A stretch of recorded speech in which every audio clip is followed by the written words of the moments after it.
Colonel Petrov's wise judgment on September 26, 1983, averted a global catastrophe.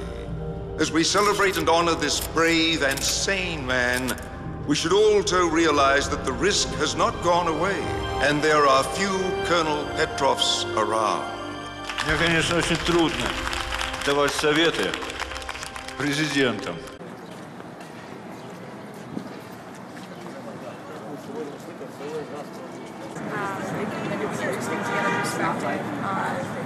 Introducing Alexis to you, because Alexis is now our new representative here at the United Nations. We met in Russia where she was working on the Petrov documentary. So I understand that you were working on a documentary with Petrov. What did you learn during that time, and what is the film going to be about? Well, me, Kevin, Sanders, and the Danish production, we were working on the film about the Stanislav Petrov, who in 1983 prevented basically a nuclear disaster. There was a mistake that satellite thought that the nuclear missiles are coming from the United States towards the USSR, but actually it was just a sun flare. Stanislav at that moment was on post and working on watching the radar, and he was the one who had to decide whether to counterattack or not counterattack, and he basically didn't push the red button, and in the end it turned out that that was just a mistake of the equipment, you know, so he could have counterattacked with 3,000 missiles back to the United States if he would assume that this is a real attack.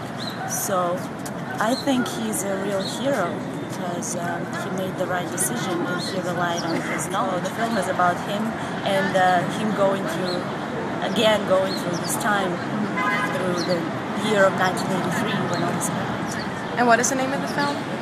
So right now the title is The Man Who Saved the World, because I really think that he did save the world from the nuclear disaster that could possibly happen just by the equipment mistake. Definitely. And were you surprised to learn that Russia and America still keep thousands of weapons on hair trigger alert? Well, I am surprised, yes, because in our age, in the modern society, I think we should come close to actually at least reducing the amount of nuclear weapons on the high trigger alert. And as a child of the Russian country, what do you think youth involvement is in Russia for nuclear disarmament? Is there a lot of interest in it? Or? To be honest with you, I think that young Russian people are not involved enough in this subject, you know. So I would love to educate young people more about the situation right now. It's not a Cold War anymore, but still we have a lot of nuclear missiles on high trigger alert, and there should be a lot more young people from American side and from the Russian side that could be more involved. And do you think that the United Nations is a good medium to use for that kind of connection between Russia and America?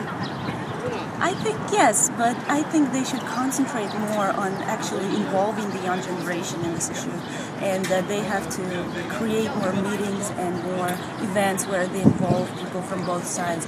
Also, the politicians have to have more meetings and discussions about the ways of how can they possibly reduce the amount of weapons and make the world more peaceful.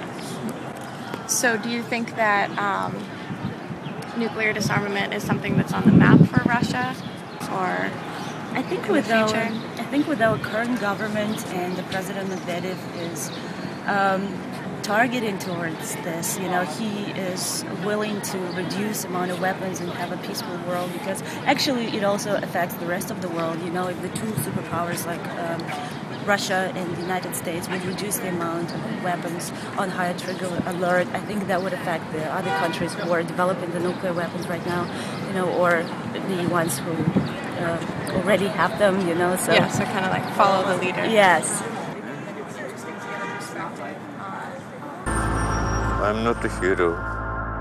I was just in the right place at the right time.